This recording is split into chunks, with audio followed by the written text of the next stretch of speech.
Salam sejahtera, saudara yang kekasih di dalam nama Tuhan Yesus Kristus. Kembali kita bertemu dalam dimensi iman Kristiani. Belajar menggumuli kebenaran firman Tuhan, bertumbuh untuk puji hormat bagi namanya.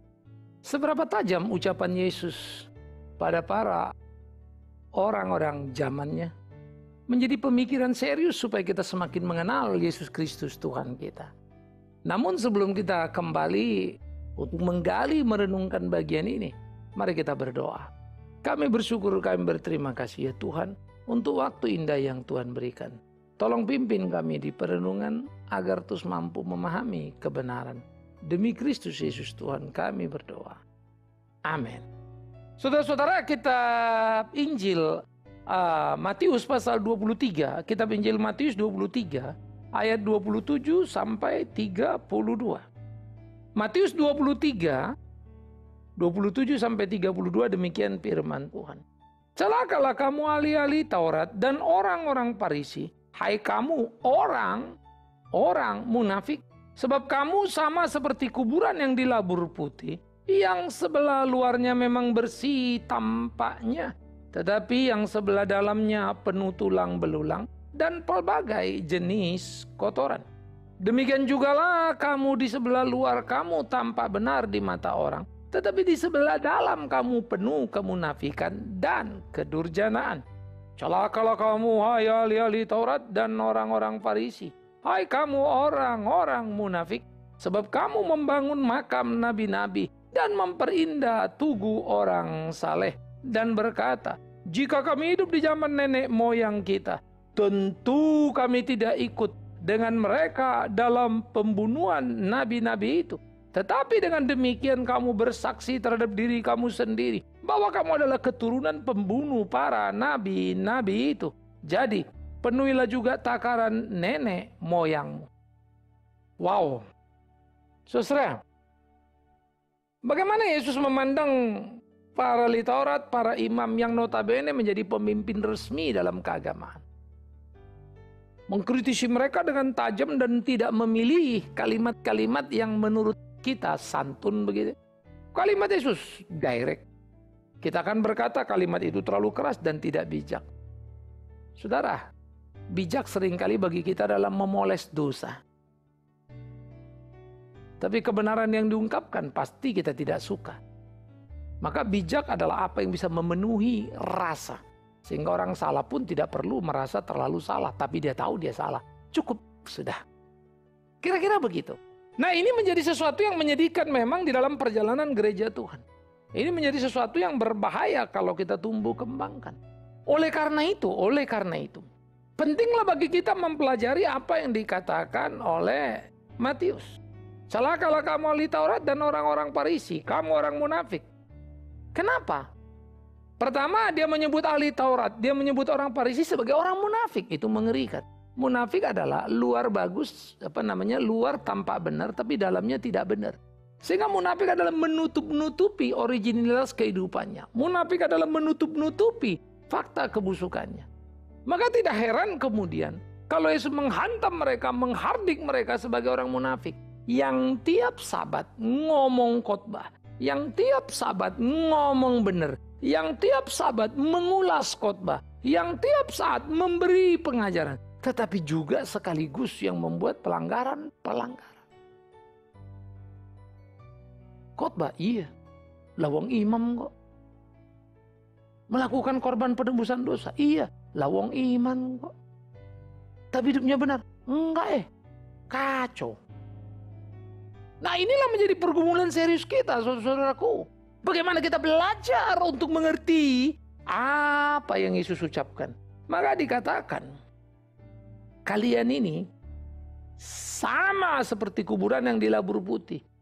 Yang sebelah luarnya memang bersih tampaknya, tapi di dalamnya penuh dengan tulang belulang dan pelbagai jenis kotoran. Waduh, sakit banget kalimatnya, saudaraku. Kuburan dilabur putih, bersih, putih. Namanya juga kubur yang dilabur. Tapi di dalamnya, apa yang dikatakan di dalamnya? Waduh, mengerikan sekali.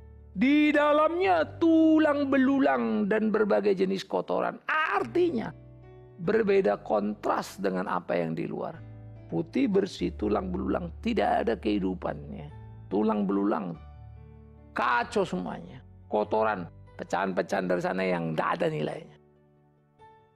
Manusia hidup tentunya bukan tulang saja kan. Itulah gambarannya para ahli Taurat itu. Kau sebetulnya tulang belulangnya kau. Kau bukan manusia, kurang lebih bahasanya begitu. Kau bukan manusia hidup, bangke kamu. Waduh, mayat kamu. Itu ada ucapan di Yehezkiel menggambarkan Israel itu. Nah oleh karena itu apa yang dikatakan oleh Yesus menjadi satu kalimat yang memang tidak mengenakan buat telinga. Tetapi itu adalah fakta kebenaran yang tidak bisa dibantah. Itulah yang digambarkan kepada ahli-ahli Taurat. Ucapan benar Yesus yang terasa amat sangat tajam, menyayat-nyayat. Karena itu nggak heran kalau kemudian ahli Taurat, Farisi, imam marah dan bersekongkol untuk menyalibkan Tuhan Yesus. Karena Yesus menyatakan kebenaran loh, bukan ketidakbenaran. Maka itu sebab dikatakan menyatakan kebenaran selalu memerlukan keberanian. Karena yang tidak benar secara kuantitatif jumlahnya selalu lebih banyak dari yang benar. Miris ya? Apa kurangnya pelayanan Yesus, mujizat yang dikerjakan. Tapi Israel tetap aja bebal dan tidak bertobat. Jadi jangan pernah berkata, kita berdoa supaya banyak mujizat sehingga banyak yang bertobat. Aneh sekali. Itu hanya semangat. Yang terbalik kalau dalam dunia perdukunan ilmu kita bilang memang makin tinggi ilmunya makin banyak yang datang. Tapi dalam kebenaran tidak. Karena kebenaran-kebenaran di mana kuasa Roh Kudus, kuasa Allah menyeberang menjamah hati seseorang. Sehingga orang itu sadar dan bertobat. Ada atau tidak ada mujizat. Maka sebab Yesus yang sudah mengadakan banyak mujizat tetap dilawan. Dia yang berkata benar justru disalibkan. Karena kebenaran yang dikerjakan Yesus menelanjangi banyak orang. Minimum ahli Taurat tadi. Kau seperti kubur yang dilabur putihnya kau. Dalammu busuk, tulang belulang dan kotoran. Aduh mak. Saya juga nggak bisa bayangin nih berapa panasnya kuping orang mendengar itu. Saya juga bisa mengerti kalau kemudian orang jadi marah luar biasa. Tetapi saya pun bisa memahami ucapan Yesus karena memang itulah fakta dan kebenarannya. Hanya saja memang buat kita manusia pendosa ini tidak enak. Kelewatan kan gitu tadi ya. Nah jadi saudara-saudaraku yang dikasihi oleh Tuhan Yesus Kristus. Gambaran kubur dilabur putih isinya tulang belulang dan kotoran. Menyakitkan. Tetapi adalah kebenaran. Tidak ada yang bisa bantai.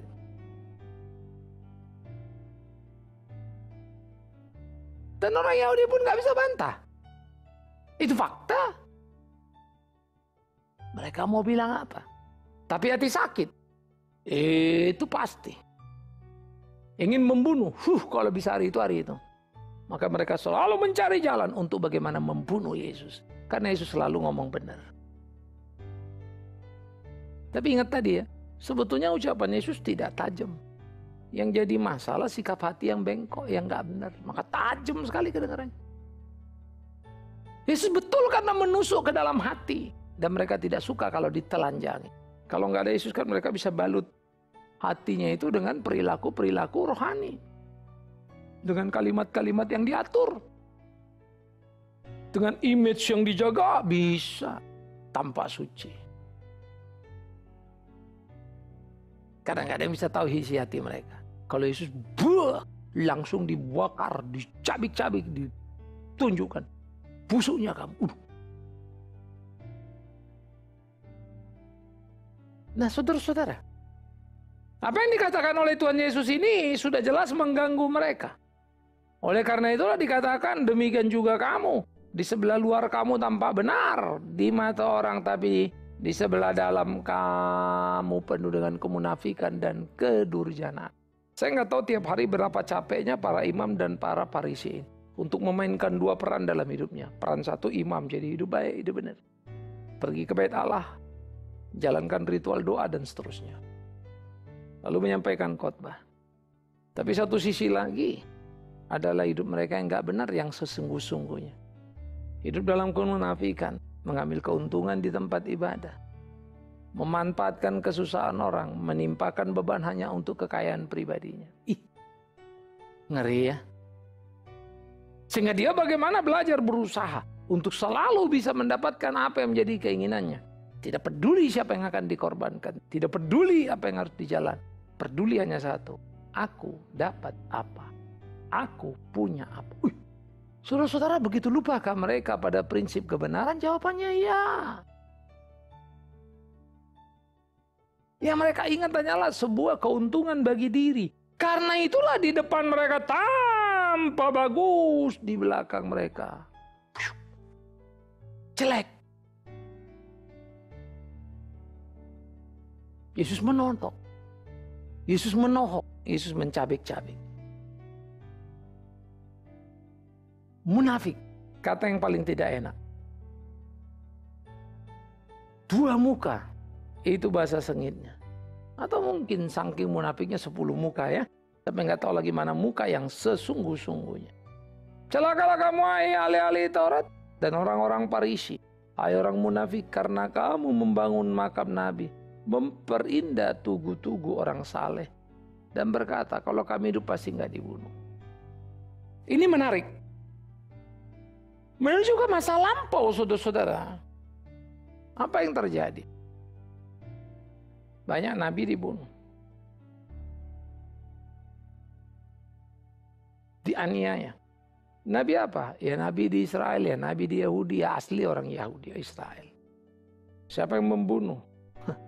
Ya orang Yahudi Israel yang ada di kerajaan Israel di utara ataupun di selatan Yehuda. Miris loh. Kita akan menemukan banyak sekali kisah-kisah. Mika hanya karena ngomong benar, Ahab marah, dijeblosin ke penjara. Udah sadis juga ya. Orang ngomong benar kok. Pada akhirnya waktu apa yang dikatakannya terjadi, baru semua ngerti. Tapi itu pun tidak ada yang menyesali lalu berkata, sorry Nabi karena kami penjarakan kau dan seterusnya. No. Mau benar pun sudah nggak ada waktu. Nah oleh karena itu saudara-saudaraku yang kekasih, apa yang terjadi menjadi sebuah peringatan penting. Supaya kita dalam kehidupan kita berhati-hati. Supaya kita dalam kehidupan kita tidak menjadi salah. Maka mereka berkata, jikalau kami hidup pada zaman itu pasti kami tidak akan membunuh. Waduh keren ya. Tapi apa? Kamu membangun, memperindah makam Nabi. Tapi hidup dalam kegelapan. Maka Yesus berkata, bahwa engkau sesungguh-sungguhnya telah bersaksi tentang dirimu sendiri. Bahwa kamu adalah keturunan nabi-nabi itu. Artinya apa? Minimum gini. Kalau kami dulu hidup ya kami nggak mau ikut bunuh. Tapi artinya apa? Bahwa itu nenek moyang kami bukan kami. Artinya apa? Bahwa kami keturunan nenek moyang kami. Artinya apa? Kami berbuat bisa jadi sama dengan nenek moyang kami. Hanya itu aja kesimpulannya. Nah celakanya usaha mereka membela diri ini coba membenarkan diri. Malah dibenturkan pula lagi oleh Tuhan Yesus. Sehingga dikatakanlah mereka itu penuh dengan kemunafikan. Hanya mau membela diri. Apa nggak makin marah mereka? Makin merasa malu dan makin marah saudara-saudaraku. Sakit itu. Karena itu ucapan tajam Yesus ini menohok begitu dalamnya. Nah kita mesti berpikir di zaman kita ini. Di hidup kita itu seperti apa? Memang sulit membayangkan ketika dunia ini diwarnai oleh berita-berita yang tidak menyenangkan. Kalau saudara menelusur ke internet misalnya ya, dunia maya yang tidak bisa kita bendung. Dari mana-mana sudah datang berita-berita yang mendiskreditkan sebetulnya pendeta. Karena gaya hidup, hidup keluarganya, uang yang numpuk, dan seterusnya. Ya. Lalai bayar pajaknya.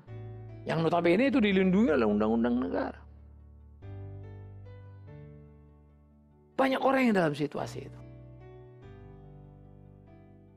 Karena itu saudaraku, mari kita memikirkan bagaimana kehidupan ini dijalani. Mari kita melihat dan belajar memahami apa yang sedang terjadi. Camkan, pikirkan, renungkan bagaimana seharusnya kita hidup dalam kehidupan yang benar. Sehingga hidup kita tidak sekedar berbasa-basi. Kalau kami dulu hidup, kami tidak akan seperti nenek moyang kami. Tapi Yesus berkata, berarti kau aku itu nenek moyangmu bukan? Kau adalah keturunannya. Hanya saja kau busuk, kau bilang kalau kami hidup waktu itu tidak. Padahal hari ini, saat ini, kau tetap saja menyakiti. Apa beda?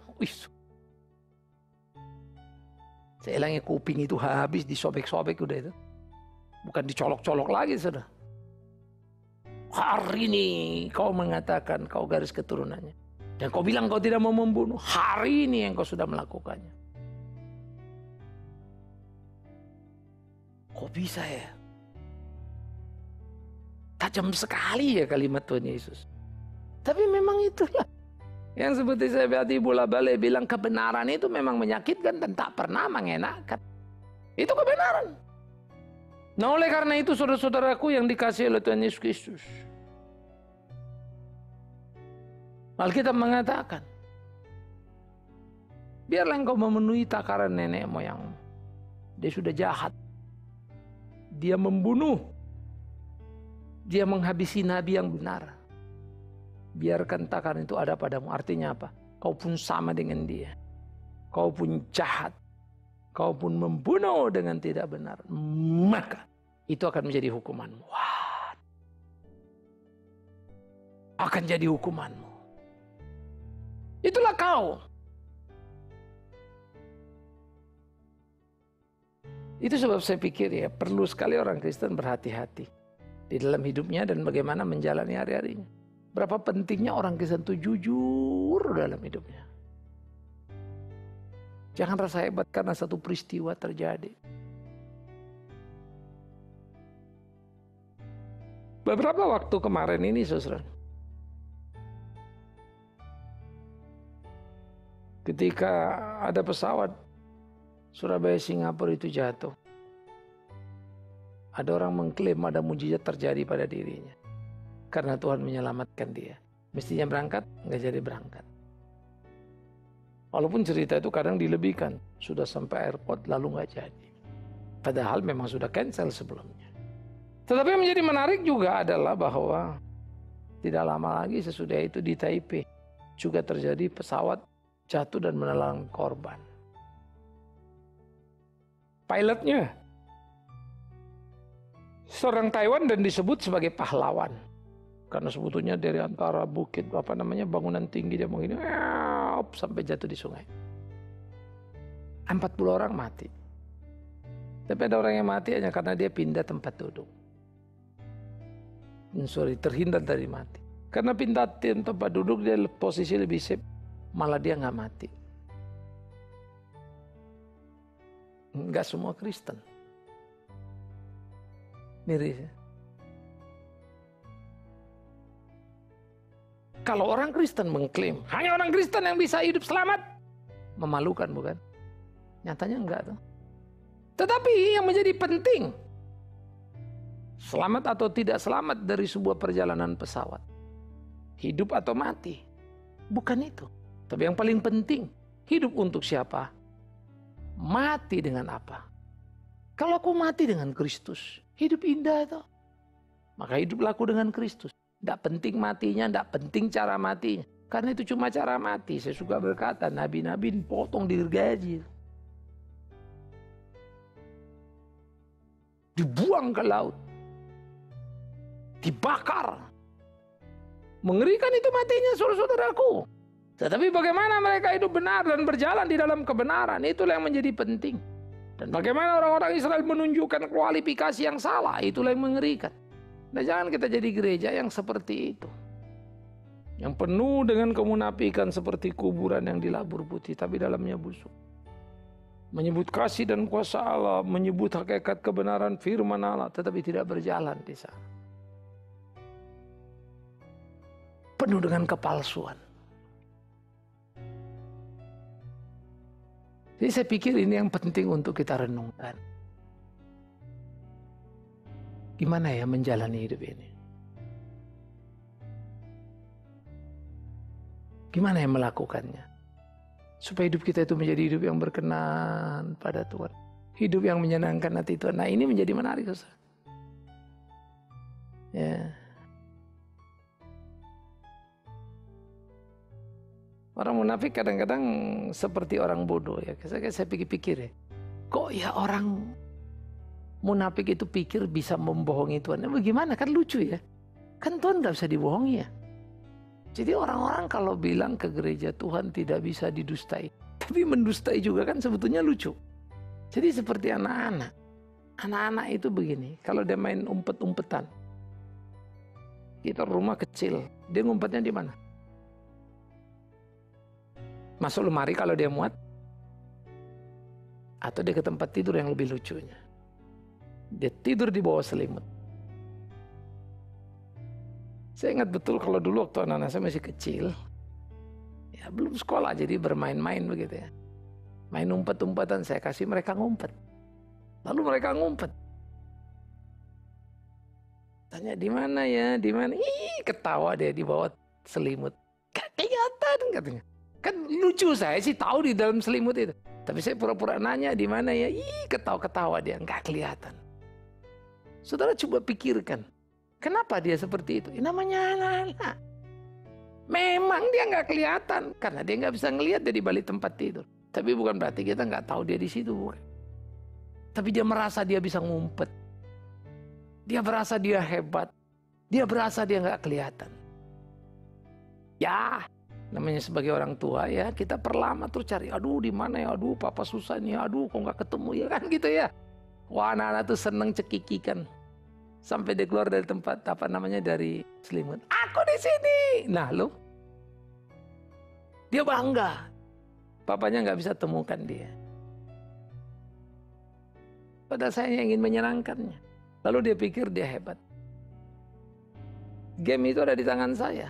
Tapi anak saya berpikir dia yang memegang gamenya. Anak-anak. Begitulah sebetulnya orang-orang munafik dalam hidupnya. Berpikir dia bisa memanipulasi Allah. Berpikir game ada di tangannya. Padahal itu di tangan Allah, bukan. Tapi kenapa ya sesudah sekelasnya pemimpin kita masih kekanak-kanakan? Nah, itu problema serius. Penting untuk kita pikirkan. Penting untuk kita lakukan. Supaya hidup kita menjadi hidup yang berkenan pada Tuhan itu. Bagaimana menjungkir balikan semuanya. Bagaimana membersihkan semuanya. Supaya kita betul-betul melakukan kehendaknya dan tidak pernah berpikir kita mampu menipu Allah. Jadi saudara-saudara, mari yuk kita pikir baik-baik yuk. Supaya kita bercermin lalu mikir, iya. Kadang-kadang kita bodoh juga, kita pikir kita bisa bohongin Allah. Bohongin istri ya bisa, bohongin suami bisa, bohongin orang tua bisa. Bohongin anak bisa, teman-teman kantor, gereja, gampang. Mereka nggak tahu loh Pak. Yes. Kalau waktu kamu cukup persiapkan sebaik-baiknya. Bahkan bohongmu pun bisa tampak benar. Buat beberapa bukti-bukti lainnya untuk mendukung kebohongan. Jadi tampaknya benar. Tetapi ini. Kalau kita berpikir kita bisa mendustainya. Kan itu salah. Jadi orang bisa kita dustai, tapi yang lain kan Tuhan itu kan gak bisa. Ingat. Jangan jadi bodoh. Yuk kita jangan begitu yuk. Sehingga rasa nyaman kalau sudah bisa membohongi orang atau punya bukti terhadap apa ucapan kita yang bohong itu seakan-akan kita benar. Jangan habiskan waktu. Karena hidup kita ini bukan antara sekedar urusan kita dengan orang lain, ini dengan Tuhan. Jangan habiskan waktu, karena bukan Tuhan tidak tahu, Dia sangat amat tahu. Jangan habiskan waktu. Karena itu sikap bodoh yang memalukan. Jangan habiskan waktu, karena tidak boleh menjalani hari-hari seperti itu. Tapi mari kita menginvestasi waktu kita untuk hidup benar sesuai kehendak Tuhan. Mari kita menginvestasi hari-hari kita dengan mengatakan ya untuk ya, tidak untuk tidak, belajar untuk benar. Dan itu akan menguntungkan orang-orang di sekitar kita. Dan mereka akan mudah mengidentifikasi kita untuk tahu siapa kita. Orang yang cinta pada kebenaran, selalu mau bicara benar dan tidak mau sembarang bicara salah. Dan orang ini selalu merasa bahagia kalau tiap ucapannya bisa dipercaya. Karena itu dia melatih dirinya. Meneguhkan tiap langkahnya. Sehingga hidupnya menjadi hidup yang berkenan pada kehendak Tuhan. Itu loh. Masa iya saudara nggak pengen dikenal orang sebagai orang benar dan bukan orang munafik? Masa iya saudara senang kalau sampai ada orang bilang, dia ini mirip lu kayak kata Alkitab. pinggirnya dilabur putih, tapi dalamnya busuk, tulang belulang, plus kotoran-kotoran. Tapi gayanya loh, ya elah gitu ya. Iya, hati-hati ya. Sungguh tak elok bukan? Karena itu mari kita belajar hidup benar. Sehingga orang menghargai kita karena kebenaran kita. Dan kita menjadi berharga dalam kehidupan ini. Semoga kita tidak salah menempatkan diri. Mari membuat kita punya harga diri. Dengan hidup benar sesuai kehendak Dia, Kristus Yesus Tuhan yang ilahi. Amin. Kita berdoa, saudara. Kami bersyukur, kami berterima kasih ya Tuhan untuk firman hidup. Tolong kami, pimpin kami dalam belas kasih-Mu. Supaya kami boleh hidup seperti apa yang Tuhan mau. Kami serahkan segenap hidup kami. Supaya kami berani hidup benar dan tidak munafik dalam hidup ini. Dalam nama Yesus kami berdoa, kami memohon. Amin. Saudara-saudaraku yang kekasih, sampai di sini dimensi iman Kristiani kita. Mari terus kita gumuli perjalanan hidup keimanan kita untuk hidup benar. Dan terus doa dukungkan pelayanan kita. Sampai bertemu di lain waktu. Shalom.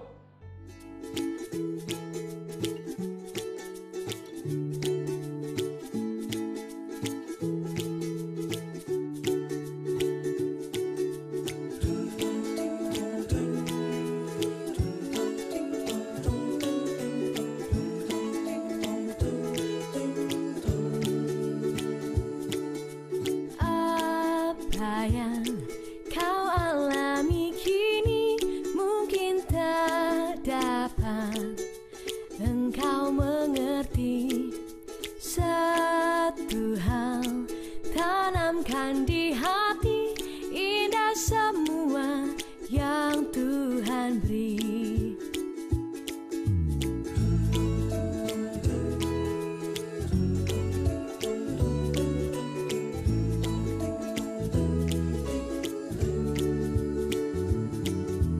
Tuhanku tak akan memberi ular beracun pada yang minta roti.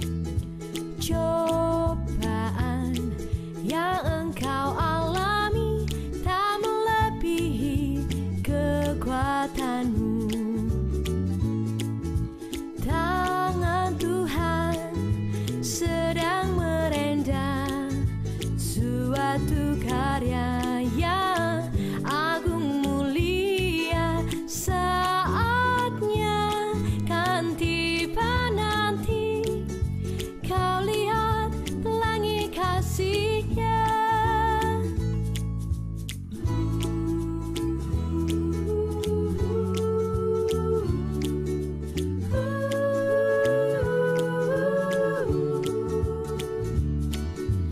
Tangan Tuhan sedang merendam suatu karya yang agung mulia. Saatnya kan tiba nanti, kau lihat pelangi kasih-Nya. Saatnya kan tiba nanti, kau lihat pelangi kasih-Nya.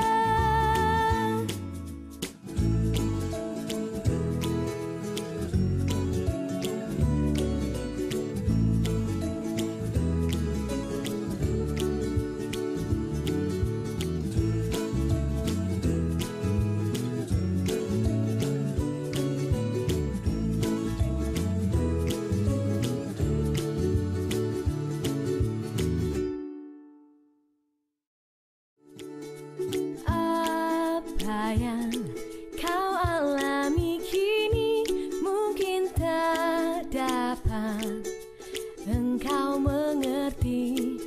Satu hal tanamkan di hati,